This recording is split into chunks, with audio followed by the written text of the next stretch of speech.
A medida que pasan los años, se va confirmando de manera inequívoca que el episodio más importante de cambio que vivió la República fue la Revolución de 1952. Por supuesto, cuando uno hace una afirmación de esta categoría, no está haciendo simplemente un elogio, sino una constatación. Todos sabemos que la Revolución Nacional tuvo grandes luces y grandes sombras, pero fue la única revolución real que vivió Bolivia desde 1825. Y lo que eso significó como una hecatombe en el siglo XX que cortó a cuchillo pasado, presente y futuro de ese momento es algo que no podemos pasar por alto. Toda sociedad define su proyecto de país, la nación que quiere ser. Bolivia en 1825, cuando nació como república, estableció una idea de Estado. Probablemente el momento culminante en ese comienzo lo tuvo Andrés Santa Cruz y la Confederación Perú-Boliviana. Luego viene el llamado Estado oligárquico, el Estado creado en 1880 tras la derrota del Pacífico.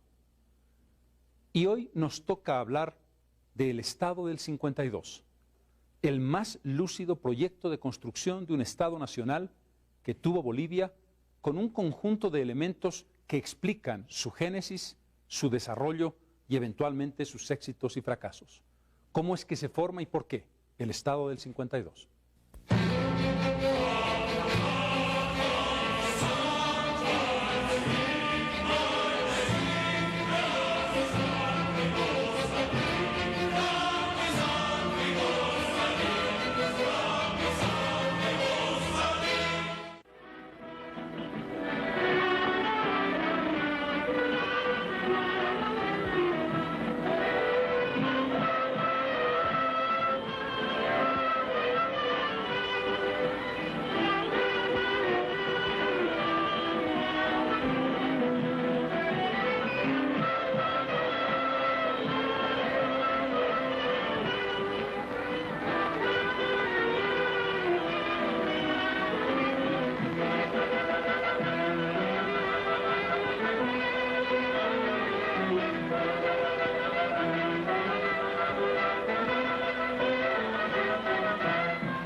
15 de abril de 1952.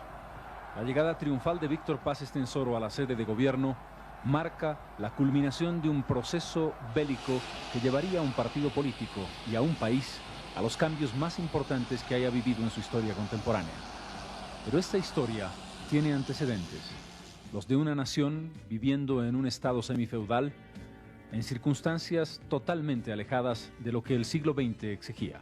Este país era prácticamente una especie de campamento minero establecido sobre una economía feudal agraria, sobre una especie de hacienda. El mejor hospital de Bolivia estaba en Catavi. Este era evidentemente un país dependiente, una semicolonia explotada desde el exterior, ¿no es verdad? Ahora, el resto del país, lo que no fuera la región minera, vale decir Potosí, La Paz, Oruro, estaba abandonado. No habían ferrocarriles ni caminos hacia Santa Cruz, El Beni, Opando o Tarija, porque no habían minas. Todo se había concentrado de acuerdo al interés de la explotación minera, que era un interés evidentemente semicolonial. El país creado a imagen y semejanza de los liberales, con los ojos puestos en París y Europa, prescindiendo de esa mayoría aplastante de los bolivianos quechuas y aymaras, no manejaban los conceptos esenciales de la participación.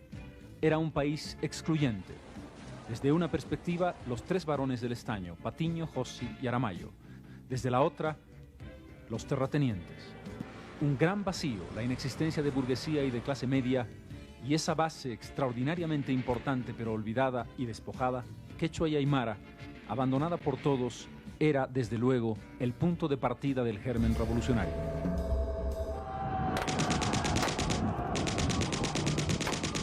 La historia republicana de Bolivia no cambió en esa trágica saga de opresión. Desde el siglo XIX, con las reivindicaciones tras el despojo de las tierras por Melgarejo, hechas tanto en los Andes como en los valles, continúa con la reivindicación minera que comienza en la década de los años 20. Una sucesión de masacres y levantamientos, una sucesión de reclamos que tienen nombres y apellidos. Zárate Vilca por un lado, María Barzola por el otro. En 1942 culmina con la masacre de Catavi.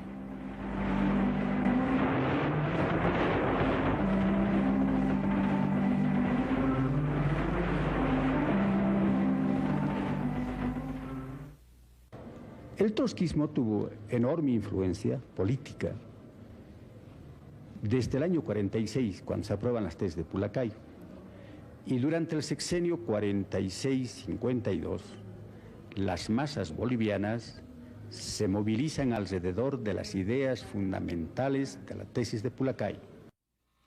Sin duda, las ideas del trotskismo que en ese momento representaba Guillermo Lora, que venían desde la década de los años 30, fueron importantes. Pero es la debacle del Chaco y la derrota ante el Paraguay el episodio más importante que hace que un país entero tome conciencia de su dislocamiento, de sus contradicciones internas y sobre todo del desconocimiento que el país urbano tenía del otro, del país real, profundo. El nacimiento de partidos políticos, por una parte, del fascismo, Falange Socialista Boliviana, por la otra, del marxismo, el PIR y el POR, de la Cuarta Internacional. Y finalmente, el nacimiento del partido pragmático por excelencia, sin muchas ideas claras de programa, pero con mucha capacidad para representar y reflejar los intereses populares, el MNR, marcan el cambio ideológico fundamental que conduciría a la eclosión de 1952. No se puede hacer una revolución de clase. No se puede mantener el liberalismo que se ha acabado. No se puede establecer aquí la dictadura fascista. En un país de indios y mestizos era pueril. ¿Qué hacer? Entonces la respuesta era obvia. Hay que hacer la revolución nacional, que cuando era un concepto menos conocido, era mucho más acomodado a este país semicolonial. ¿Qué era el nacionalismo revolucionario? Los conceptos, más que manejarse desde el punto de vista teórico, a pesar del importante aporte de Cuadros Quiroga, del propio Walter Guevara con la tesis de Ayopaya, fueron construyéndose en el camino, como casi todas las cosas que se hicieron en Bolivia para hacer transformaciones importantes. El MNR nunca ha tenido programa. Yo recuerdo que estando desterrado en Chile con un señor muy destacado y amigo del doctor Paz, le mandamos una nota al doctor Paz a Buenos Aires pidiéndole programa del MNR y no mereció respuesta. Y el MNR, que no tenía un programa claro, porque el documento elaborado por José Cuadros Quiroga, que es el programa del MNR, no contempla ni la nacionalización de las minas, ni la destrucción del latifundio. Al principio el MNR no tenía las cosas claras. Su declaración de principios, que fue redactada por Cuadros, se parecía mucho al Mein Kampf, a mi lucha de Hitler. Fundado en 1942, con influencias evidentes del marxismo por un lado y del nacionalsocialismo por el otro, el MNR llega al poder en 1943 con Radepa a la cabeza de Gualberto Villarroel. Es ya el proceso inicial de lo que sería la Revolución Nacional. Son años de formación, sin embargo, y en los que todavía el viejo esquema, el viejo Estado liberal, recupera terreno y logra entre 1946 y 52 mantener la hegemonía del poder. Era, sin embargo, la agonía de una visión de país que desaparecía y naufragaba. Bolivia tenía en 1950 3 millones de habitantes, más del 70% de analfabetismo, uno de los ingresos per cápita más bajos del mundo, una situación económica que dependía casi totalmente de las exportaciones mineras, más del 80%. A pesar de ello, era capaz de autoabastecerse, producción fundamental del altiplano y los llanos en lo que hace a la cuestión alimentaria. No tenía vinculación alguna entre Occidente y Oriente. La ciudad de Santa Cruz era apenas un villorrio de menos de 40.000 habitantes. El país seguía girando, como todo lo que había pasado en su historia, alrededor de su fuerza minera en los Andes, a más de 4.000 metros de altura. Más del 80% de la población vivía en las zonas rurales y más del 80% vivía también en la zona de Occidente. Esa era la nación que había que cambiar radicalmente para insertar en el siglo XX. Y a la guerra le siguieron unos 15 años, de 1936 a 1952, unos años sumamente confusos. En primer lugar, la oligarquía liberal estaba en franca decadencia. Habían muerto los grandes líderes del liberalismo boliviano: Montes, Salamanca, Saavedra, Escalier, toda esa gente que construyó la ideología y la realidad política de esos años había desaparecido. Quedaban hombres en segundo lugar, de segunda categoría. Eso era lo que quedaba del liberalismo traído de Europa, era un liberalismo en decadencia. Pero después de la contrarrevolución, los obreros instintivamente se daban cuenta que venía la restauración, que la rosca en el poder iba a pasar con todas las conquistas. Defienden a Villarroel, le atribuyen una serie de virtudes revolucionarias. Creen que Villarroel era el abanderado de la revolución proletaria. Se creó una confusión ideológica en las masas que está demostrando que hasta ahí llegó la evolución de su conciencia. En definitiva, el problema a resolver era qué partido político sería capaz de encaramarse con la historia y conducirla. Allí estaba el marxismo, allí estaba el trotskismo, también las tendencias fascistas de influencia europea, sobre todo italiana y española. En el camino quedó el PIR. Las confusiones de la historia universal llevaron al PIR a aliarse a la rosca para derrocar a Villarroel. La alianza coyuntural entre los Estados Unidos y la Unión Soviética para derrotar al fascismo llevaron también a esa exigencia desde Moscú para que el PIR se aliara con la rosca para derrocar a Villarroel, tildado de fascista en esos años. El resultado fue que un solo partido político, en el proceso sobre todo entre 1946 y 52, el movimiento nacionalista revolucionario, pudiera asumir ese papel protagónico y establecer, con el concepto del policlasismo, la relación directa que se necesitaba para hacer que, como una dinamita, pudiese estallar un concepto distinto, que no fuera ni marxista ni tampoco fascista, que pudiera definir algunos conceptos básicos, entre ellos el Estado poderoso capaz de controlar su economía. El enemigo, en el caso boliviano, no eran ni los Estados Unidos ni el Reino Unido. El enemigo tenía nombre y apellido. Eran Jóchitl, Patiño y Aramayo. Eran los terratenientes que tenían gigantescos latifundios en el altiplano y los valles. Contra ellos se tenía que estrellar, y en efecto se estrelló, todo el discurso que iba a subvertir el orden establecido hasta entonces. Bolivia, en 1951, asiste al último proceso electoral del Ancien Régime. Sería la última vez que aquellos hombres que sabían leer, aquellos hombres que tenían propiedades, que eran considerados y reconocidos como ciudadanos, votaran en esa democracia excluyente. Ni las mujeres, ni los analfabetos, ni quienes no tuvieran rentas podían decidir quién sería su presidente. A pesar de ello, el poder establecido no se dio cuenta del crecimiento del movimiento nacionalista revolucionario. En esas elecciones, el binomio Paz Estenssoro-Siles Suazo derrotó al candidato Gabriel González del oficialismo por algo más de 8.000 votos. Con cerca de 50.000 votos en su haber, Víctor Paz Estenssoro se consagró ganador por mayoría relativa. Cundió el pánico. El presidente Mamerto Urreolagoitia se negó en redondo a entregarle el poder a los revolucionarios.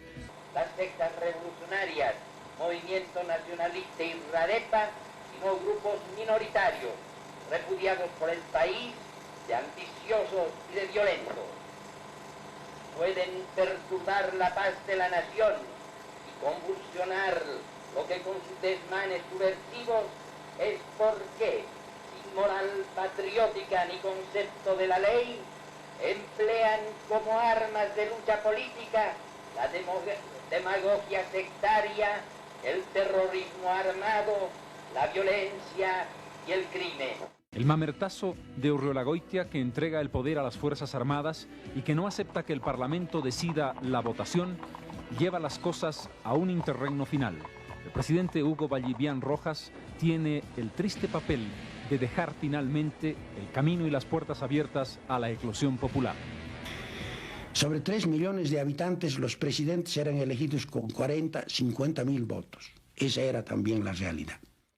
Pocos sospechaban entonces que Bolivia estaba en los umbrales del cambio más importante de toda su historia republicana.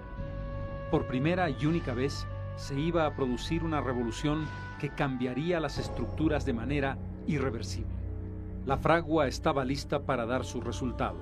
El Estado creado en 1880 agonizaba y comenzaba un proceso que iba a tener consecuencias de largo plazo en la historia del país.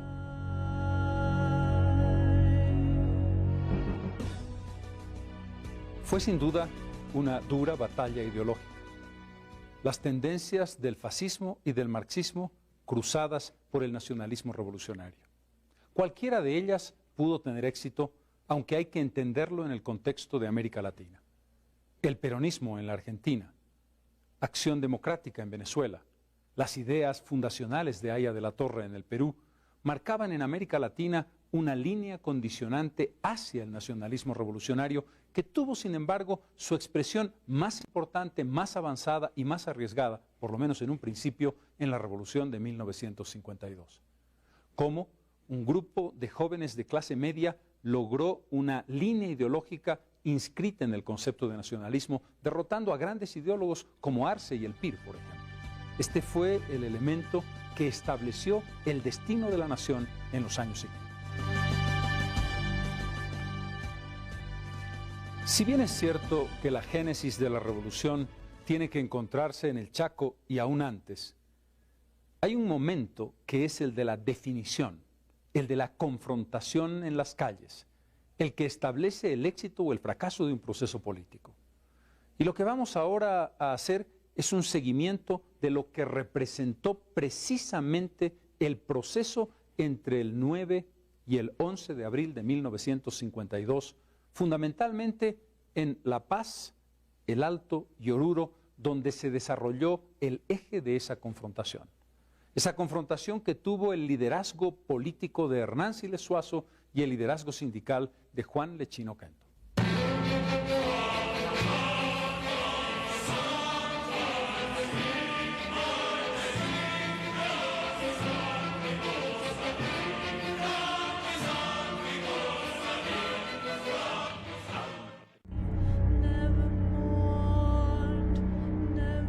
Que no hemos alcanzado todavía la plenitud nacional, que no hemos logrado constituir Estado nacional.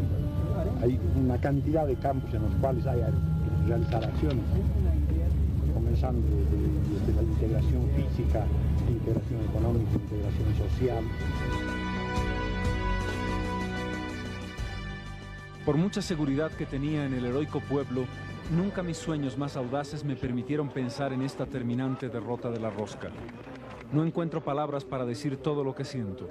Solo quiero rendir mi homenaje a los muertos y heridos en las heroicas jornadas de la Revolución y a todos los míos. Así se expresó en una parte de su discurso, el primero que hizo como presidente de Bolivia el 15 de abril de 1952, Víctor Paz Estenssoro. Era el comienzo de un largo y difícil camino. Era el comienzo de la construcción de las ilusiones de un nuevo país. Pero era también el germen de una serie de errores y problemas que conducirían a la Revolución de 1952 por caminos difíciles de frustración y desencanto. Pero el proceso político que llevó al poder a Víctor Paz Estenssoro tuvo sus momentos culminantes entre el 8 y el 11 de abril, pocos días antes de la llegada del avión de Buenos Aires. La historia de la insurrección es fascinante.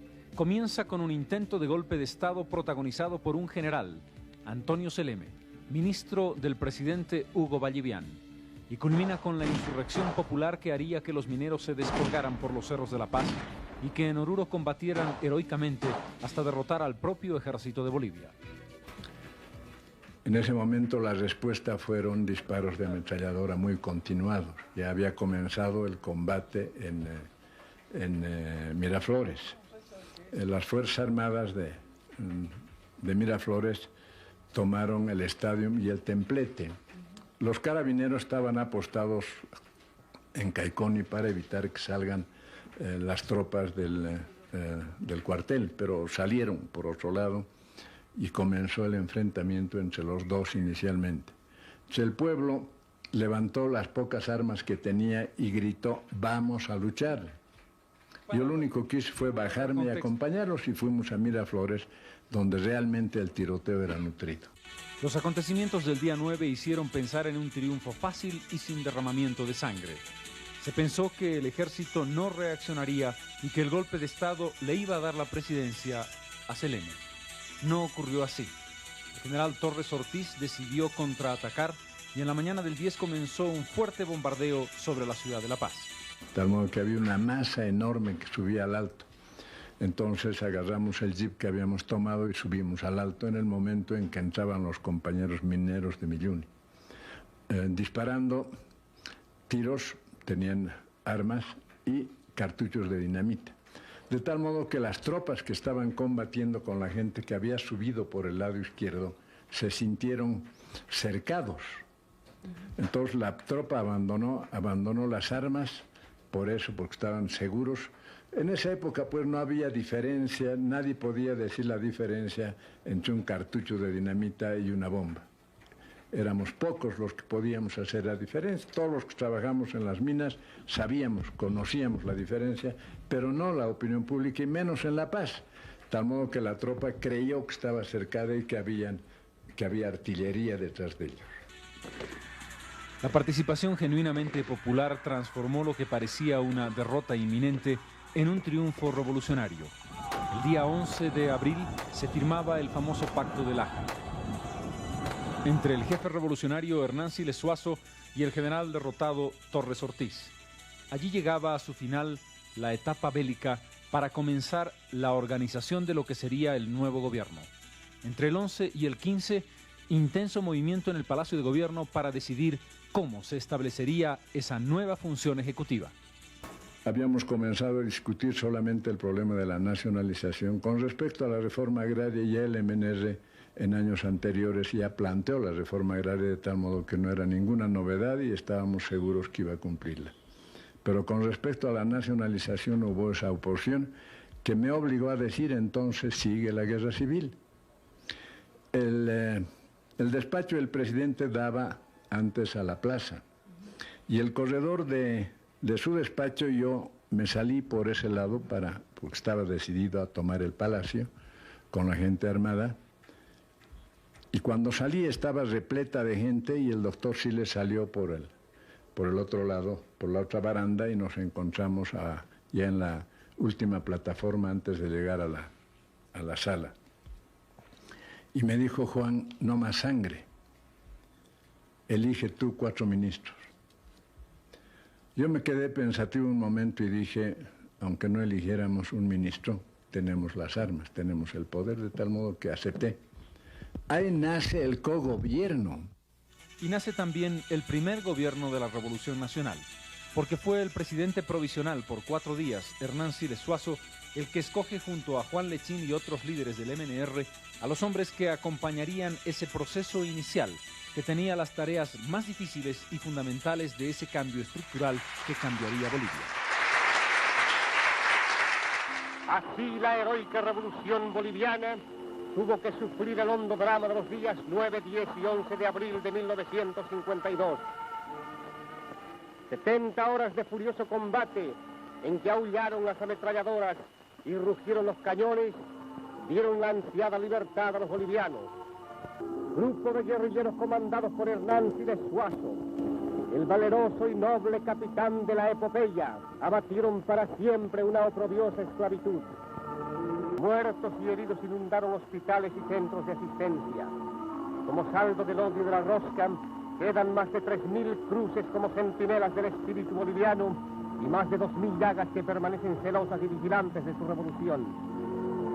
El jefe de la revolución, doctor Hernán Siles Zuazo, constituido el nuevo gobierno, dijo: he empuñado el fusil en esta gesta heroica y como vicepresidente constitucional asumo el mando a nombre del pueblo para entregarlo al doctor Víctor Paz Estenssoro, presidente electo.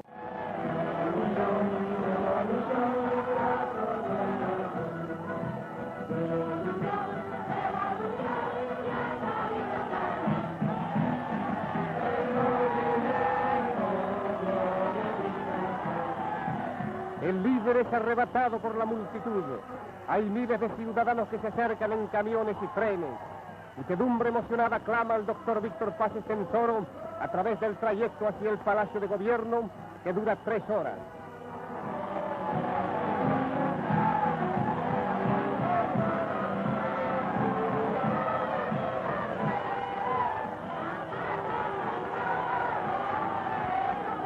Hombres, mujeres y niños agitan banderas en un gesto compacto de júbilo. El espectáculo es maravilloso. Hay más de 200.000 personas esperando en la Plaza Murillo y las calles adyacentes, vitoreando frenéticas al gran líder de la revolución. Carteles alusivos a la revolución y retratos de sus conductores son llevados en alto por los revolucionarios.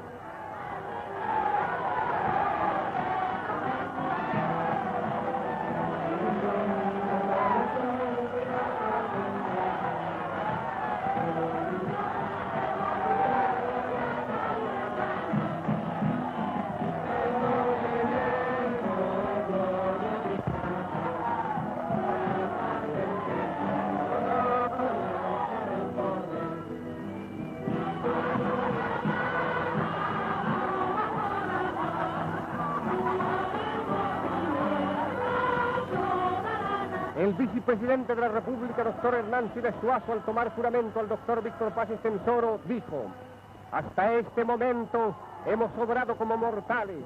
De aquí en adelante que Dios nos ilumine. El presidente constitucional manifestó: mi gobierno pondrá toda la fuerza que le otorga la ley en defensa de las clases trabajadoras del país, porque estas constituyen la razón del ser del movimiento nacionalista revolucionario.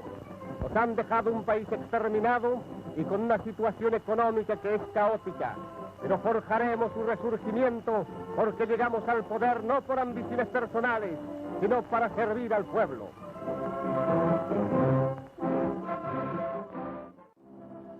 La ciudad está tranquila. Vuelve la vida normal a matizar sus hermosas calles y sus blancos edificios. La tragedia no es más que un macabro sueño. El nombre de esta ciudad en estos momentos es un símbolo: la paz.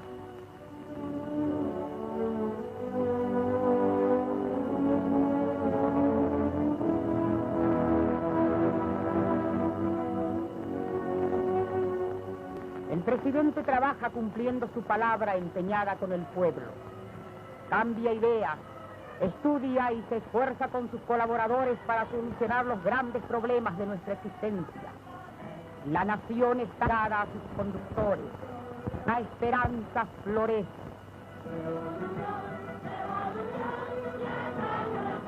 En Oruro, el gran pueblo y valeroso luchador de la Magna Gesta, masas de mineros delirantes conducen en hombros al presidente Paz Estenssoro. En su saludo el presidente dijo: a mi llegada de exilio manifesté: volveré al Palacio de Gobierno en hombros de los mineros. Y hoy aquellas palabras que pronuncié hace 6 años se han hecho realidad. Ha llegado victorioso el momento histórico de la nacionalidad. Los pueblos de Bolivia levantan la frente quemada antes por la opresión. Llegó la hora de la justicia, del trabajo y de la paz. Las tormentas se van y renace un nuevo día para nosotros, porque tenemos fe en Bolivia redimida.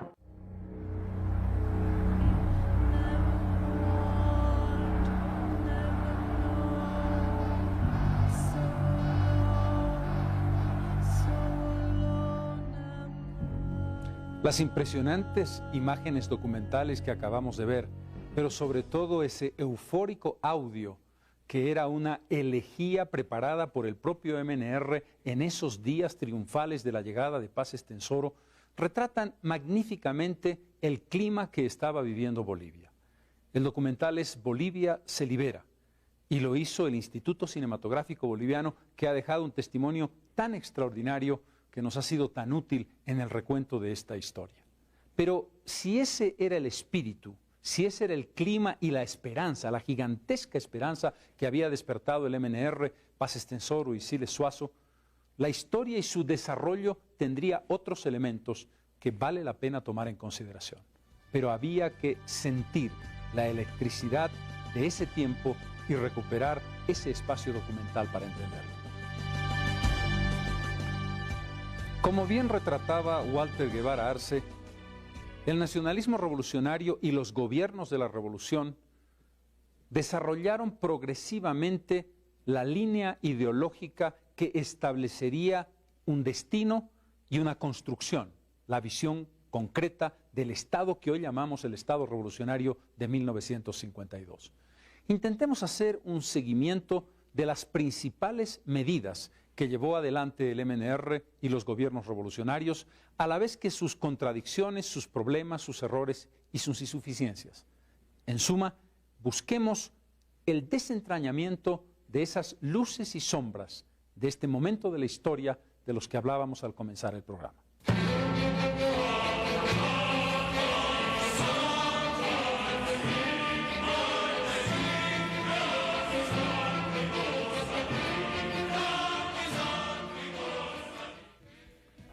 Pero el camino que había culminado el 9 de abril fue largo, difícil y por supuesto sangriento.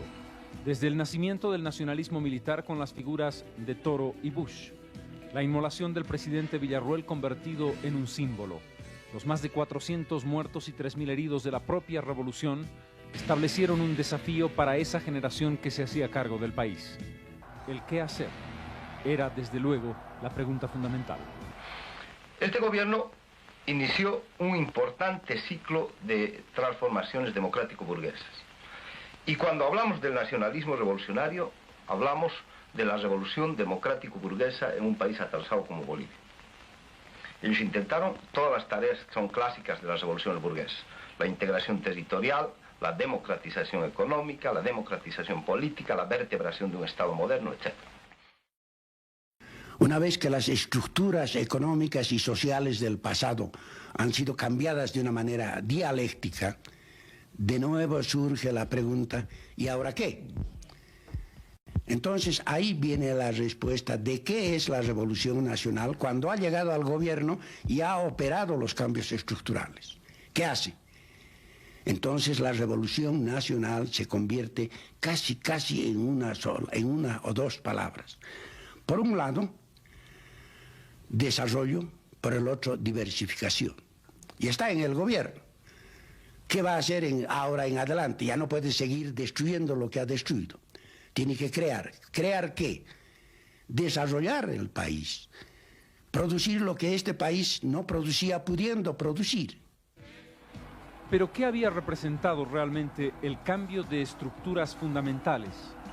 El dislocamiento de la sociedad. Primero, el desplazamiento de una clase por otra. Los varones del estaño y los terratenientes sustituidos por una clase media en surgimiento y el intento de la creación de una nueva burguesía. Para ello, el proceso político había sido fulminante. El 17 de abril se crea la Central Obrera Boliviana, un conglomerado que por primera vez establece la representación genuina de todo el conjunto de los trabajadores de Bolivia. Estos tienen además el cogobierno, algo absolutamente inédito en América Latina. Más aún, tienen el derecho a veto dentro de las empresas del Estado y en particular de la Comibol. Era algo que no se había conocido. Conscientes de su alto valor dentro de las clases trabajadoras, los mineros constituyen una doble fuerza dentro de la revolución.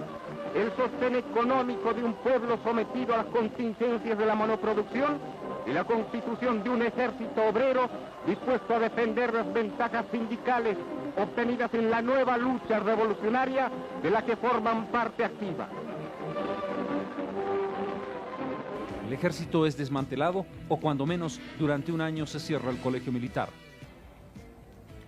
Luego el propio presidente Paz se vería obligado a su reapertura para establecer un equilibrio de poder entre el sector obrero y el sector intelectual del movimiento nacionalista revolucionario. Sobre esa estructura surgen tres medidas que cronológicamente avanzan así. El 21 de julio de 1952, recordando la muerte de Villarroel, el presidente Paz dicta el decreto del voto universal, una de las conquistas fundamentales de la inserción democrática y popular de Bolivia. Más allá de cómo se usó ese voto, es desde luego un logro básico. El nuevo estatuto estatuto electoral como otra de las conquistas de la Revolución Nacional en favor de las grandes mayorías, descarta el injusto sistema del voto calificado que concedía a un mínimo porcentaje ciudadano la facultad de decidir los destinos del país. Porque es la primera vez que un país aplica el sistema del sufragio universal para permitir la intervención de su población autóctona en la elección de sus mandatarios y legisladores. Miembros del clero regular, hombres y mujeres, civiles y militares, munidos de su libreta de inscripción electoral, como único requisito, concurren a las urnas en esta jornada democrática, fruto de la madurez de un pueblo revolucionario.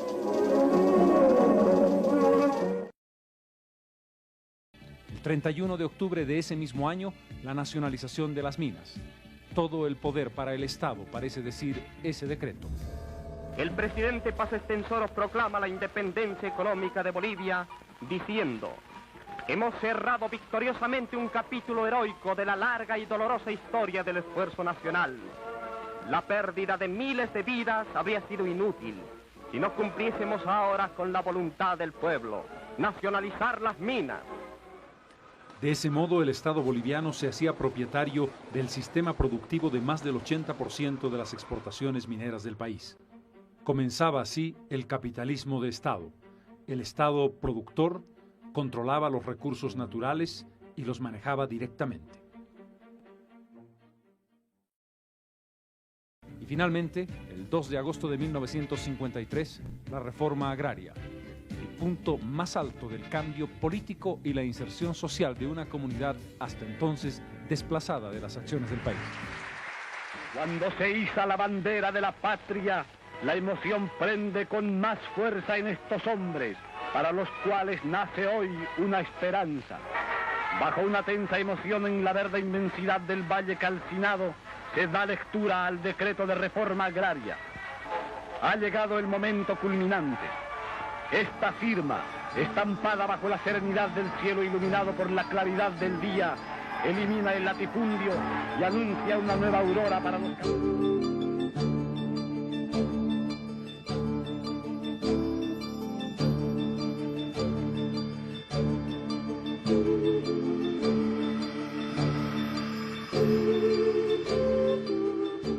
Ese hecho revolucionario ha sido muy importante. A ese le asignaría yo tal vez la importancia mayor, hasta quizá la única importancia, ¿sí? Porque los otros hechos revolucionarios, bueno, la nacionalización de las minas, desde un punto de vista económico, técnico, de la ingeniería, del manejo de las empresas, la nacionalización de las minas no debía ejecutarse. Solamente se podría hacer desde un punto de vista político. Y así fue. El desastre apareció muy pronto. El voto universal, pues el voto universal no necesita de una revolución. El voto universal existe en todas partes hoy día. Decimos el MNR viene al 52 con traje prestado y que él es muy grande. Pero deforma el programa, eso hay que tomar en cuenta. Deforma el programa. Porque si no, tendríamos que llegar a la conclusión de que las consignas revolucionarias puede cumplir un partido burgués. No, pues. No. Les vacía de contenido revolucionario. Toma la frase. No. Reforma agraria, liquidación del gamonalismo, son frases, no son realidades. No. Y el MNR fracasa en este su empeño. Se liberó a los campesinos, lo cual quiere decir que se cambió la estructura económica de la economía agraria, de una economía feudal, del pongueaje, de la servidumbre, al minifundio. Se dio la tierra a los campesinos, pero el minifundio fue un error porque es tan malo como el latifundio para producir. Lo que tendría que haber hecho eran grandes cooperativas, manteniendo las unidades de producción que eran las haciendas y entregándolas a la cooperativa respectiva. El gran error en el campo de la economía minera fue haber utilizado la Comibol como una empresa para producir popularidad más que para producir minerales. Pero no se podía pensar en la democratización de una sociedad y en la inserción de las mayorías solamente a través de la devolución de la tierra. La reforma educativa de 1955 fue un salto gigantesco para que los indígenas y el mundo rural pudiesen entrar de manera universal en la educación primaria y acceder luego a la secundaria y a la educación superior. Esto permitió en pocas décadas que indígenas, quechuas y aymaras, marginados secularmente, pudieran formarse y tener su propia concepción y pensamiento sobre el mundo. El principal anhelo es la educación. Saben que solo a través de la escuela conseguirán la superación total. Alrededor de la construcción de la escuela se reúne la familia campesina en un afán colectivo. Mientras sus hijos leen en las aulas que ya van quedando estrechas, los padres levantan nuevos pabellones para dar cabida a los nuevos.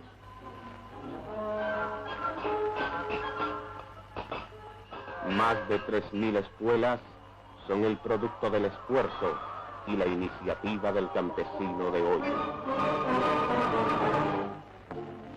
Y el país aprende cada día una nueva lección. Qué remoto y extraño era oír hablar de las selvas y los ríos. Las nuevas generaciones son testigos del esfuerzo por conseguir la integración territorial y humana del país. A partir del voto universal, que reconoce el derecho de la mujer a participar en política, esta comienza a tener un nuevo rol en la sociedad boliviana. La valerosa mujer boliviana está representada por estas mujeres del pueblo paceño, conscientes del deber que tienen frente al momento que vive Bolivia. Con sus errores y aciertos, la revolución se condujo hacia un proceso de cambio en cuanto a la producción económica. Primero, la integración del Oriente. La terminación de la carretera Cochabamba-Santa Cruz abre un horizonte cuyos resultados se ven hoy. Sin el camino, estos pueblos no hubiesen conocido el progreso, ni nosotros nunca hubiésemos venido a estos lados.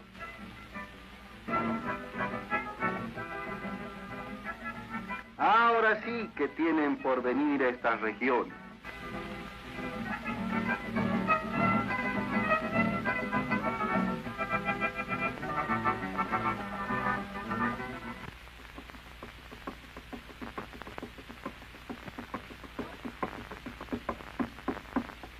Santa Cruz.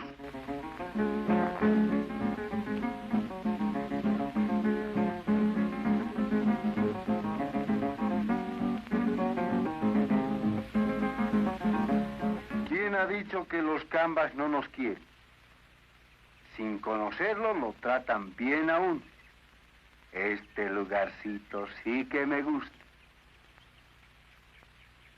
Es decir, caraspas, que uno no sabe cómo corresponder. ¡Qué gente buena!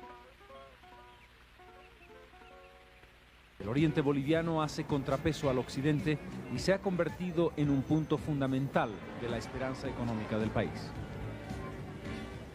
Pero además de las razones que se han esgrimido para explicar el debilitamiento de la producción minera, está la del sacrificio voluntario de la empresa, de la que se transfieren más de 100 millones de dólares en el proceso de todos los gobiernos del MNR para dos objetivos: el crecimiento económico en otros rubros y el fortalecimiento de YPFB. En este último caso, Bolivia logra comenzar a exportar petróleo al final de la década de los años 50. En el otro, se genera la agroindustria, el crecimiento de los ingenios y el nacimiento de un tipo de producción a la que el país no había estado acostumbrado en el pasado, marcan un esfuerzo genuino por generar una nueva realidad. El proceso de diversificación tropieza con la imposibilidad de generar una base industrial real para Bolivia. La nueva burguesía no logra cumplir el rol histórico que los teóricos le habían asignado en este camino. La Revolución Nacional ha abierto los caminos, ha unificado en un cierto sentido económicamente este país, como lo hizo antes políticamente, ha creado un nuevo concepto que los jóvenes de este tiempo están, encarando, porque han encontrado una realidad distinta de la que encontramos nosotros. La revolución generó también una nueva visión del país sobre sí mismo. Recuperó el pasado indígena y prehispánico. Estableció el rango del mestizaje como un elemento positivo que había que fortalecer. Era una suerte de encholamiento, pero visto en la perspectiva de su capacidad creativa y de sus elementos generadores de nuevas ideas, la que salía de esa nueva clase que había asumido el poder. La visión de la cultura se amplió y se establecieron parámetros distintos para considerar aquellas cosas de las que los bolivianos debíamos sentirnos orgullosos.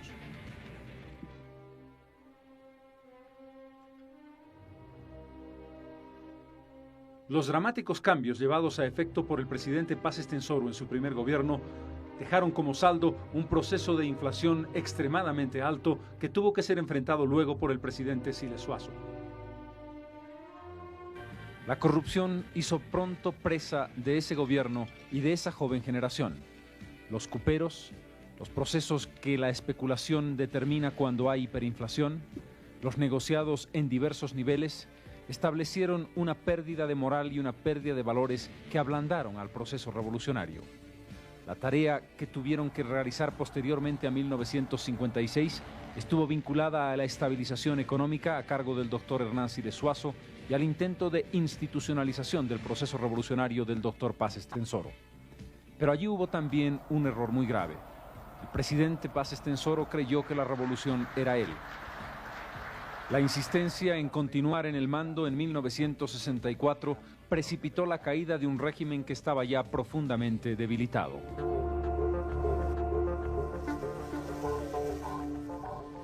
El MNR ha argumentado siempre que la violencia era indispensable y que en cualquier revolución, la francesa, la mexicana o la soviética, tuvo que establecerse violencia contra aquellos que no querían el nuevo orden. Pero ciertamente la violencia se ejerció en exceso. Campos de concentración, arrestos sin ninguna consideración ni ningún justificativo, violencia y torturas. Una víctima fundamental, Falange Socialista Boliviana. Ocurrieron casos al principio todavía de responsabilidad del MNR, mía por ejemplo, como la creación de campos de concentración en las minas. Ese fue un gran error. Primero, no era necesario. Nacionalizadas las minas, sus empleados, toda la gente que era la oligarquía social de este país, ¿no? Toda esa gente se habría venido al lado de la revolución, perdió a sus patrones, los grandes mineros. Pero en vez de atraerlos, se los persiguió. Claro que había Falange. Falange con Unzaga, cuya biografía todavía hay que escribir. Unzaga era una especie de santo de la Edad Media, un hombre de un profundo apasionamiento, de un profundo fanatismo, de una gran honestidad y con una fuerza extraordinaria para arrastrar a los muchachos, a la gente joven, a la hoguera. Y Unzaga intentó, y una y otra vez, el golpe de Estado que quería que lo llevara al gobierno. Tenemos que acordarnos que por entonces hubo aquí una época de la mayor violencia y atropello sobre los derechos humanos y la condición humana. El país ha tenido campos de concentración, persecución, asalto, crimen, depredación, que es innegable. El proceso revolucionario se encaminó, sin embargo, por la vía formal de la democracia. René Zavaleta preguntaba: nunca comprenderé por qué el MNR, que fue capaz de seducir a las masas, luego las corrompía a través del voto. El fraude electoral fue una moneda corriente, no porque el MNR no pudiera ganar, sino porque quería hacerlo de manera aplastante para no tener contraste en el Parlamento. Fue un tránsito difícil. El país no había aprendido todavía lo que significaba la tolerancia y la posibilidad de hacer que gobierno y oposición pudieran enriquecer en el diálogo el propio crecimiento nacional.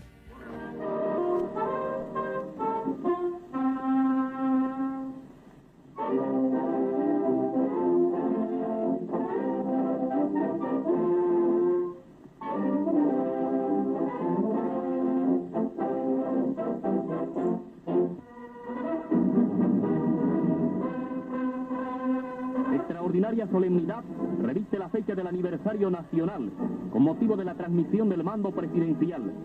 La ciudad de La Paz, vestida de gala, presencia después de 40 años un acto de tan singular trascendencia. Los doctores Víctor Paz Estenssoro y Hernán Siles Zuazo, presidente constitucional de la República y electo respectivamente, con el doctor Ñuflo Chávez, vicepresidente electo, y altas autoridades, se constituyen en el hemiciclo parlamentario del Palacio Legislativo.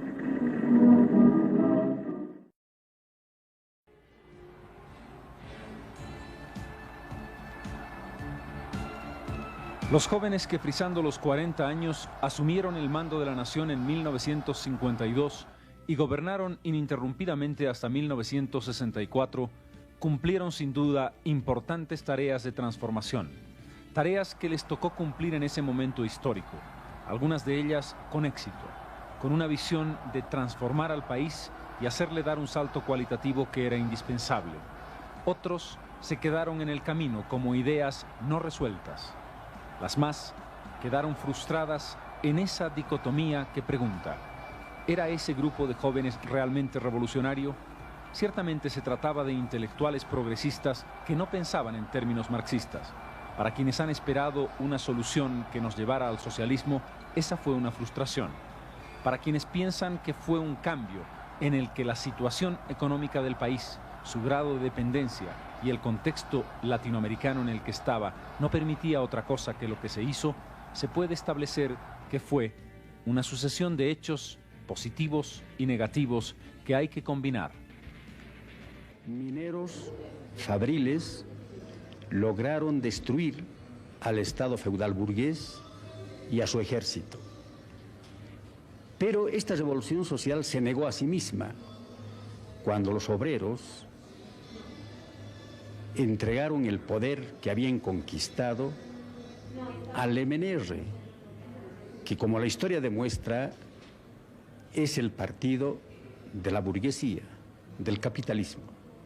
Esa es la paradoja de la revolución boliviana. Por eso se puede decir que abril del 52 es el febrero boliviano, que todavía espera su octubre. Pero esos procesos los realizan los países de todas maneras, sin revolución. Si bien aquellos varones del estaño tenían el dominio casi absoluto del país, tal vez la sustitución de ese dominio por el dominio político de un partido que produjo de inmediato una catástrofe económica en el país, porque cayó la producción, Bolivia perdió todo eso de lo que se habla ahora. Bolivia dejó de ser eso que se llama un sujeto de confianza, de crédito. Ha debido hacerle mucho daño en su momento a este país, ¿no? Y bueno, pues cambiamos a unos dueños por otros, cuáles eran peores en su momento. En esa época la gente no sabe que los campesinos no podían pasar por la plaza, por ejemplo. Era realmente atroz, pues, ha habido una diferencia enorme. Lo que pasa es que los escritores de la revolución que pudieron haber escrito todas esas escenas de cambio fundamental en las relaciones personales del país, del pueblo, mostrarían a la juventud de hoy día lo que fue el periodo antes del 9 de abril y lo que fue el periodo posterior al 9 de abril. No solamente fue una revolución por el cambio de estructuras, hubo una revolución casi social. Hubo mucho avance en leyes sociales, en los métodos de resolver problemas de patronos y trabajadores. La palabra nacionalismo no es más que un contenedor. Es algo que se puede comparar a un vaso de vidrio, de cristal. En el vaso se le puede echar cualquier cosa, agua, vino, aceite, lo que sea. Igual ocurre con la palabra nacionalismo. Hitler era nacionalista, su partido se llamaba el Partido Nacional Socialista. Franco era nacionalista, los militares argentinos o Pinochet son nacionalistas. Entonces ahí viene la palabra revolucionario que introduce el concepto dialéctico. Vale decir, el cambio es no solo posible, sino inevitable. Hay que cambiar las estructuras económicas y sociales, hay que hacer una revolución. De ahí viene el concepto de nacionalismo revolucionario.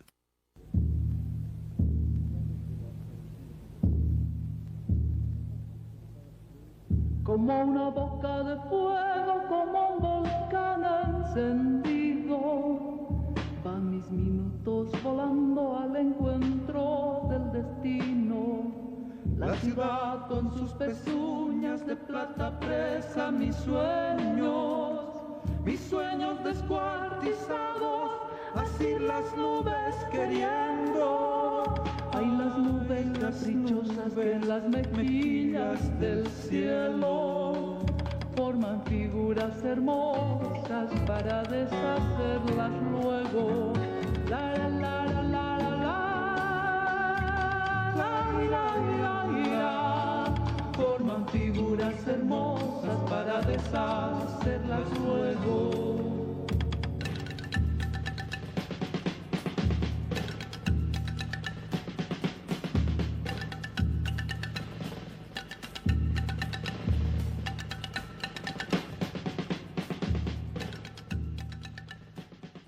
Las visiones encontradas, los elementos emocionales, han acompañado a lo largo de muchísimos años el juicio sobre ese momento de nuestra historia. En gran parte porque el MNR fue protagonista durante más de 60 años, antes, poco tiempo, durante y sobre todo después, muchísimo tiempo del proceso de la revolución, y en ese contexto, ese protagonismo generaba, por supuesto, posicionamientos que no nos han permitido una lectura adecuada de lo que representó la revolución. El tiempo, sin embargo, nos permite hablar ya de algo que cambió la historia, de medidas que colocaron a Bolivia en el siglo XX, con retraso en relación a otros países, medidas que establecieron el sentido de lo democrático. Lo vimos a través del voto, lo vimos a través de la reforma agraria, lo vimos a través de la integración y, por supuesto, esa articulación nacional que iba más allá de los Andes. Sin duda, el MNR tuvo el concepto de una visión nacional y, más que eso, de una cultura nacional. Una cultura que establecía una forma de vernos a nosotros mismos y de sentir una vinculación de seguridad con nuestra identidad del pasado. Por todo ello, deja un legado que fue el punto de partida de un largo proceso. Un proceso que duró casi medio siglo. Un proceso que costó superar y que quizás hoy todavía es parte del desafío de la historia. Pero la revolución nos marcó a fuego, qué duda cabe.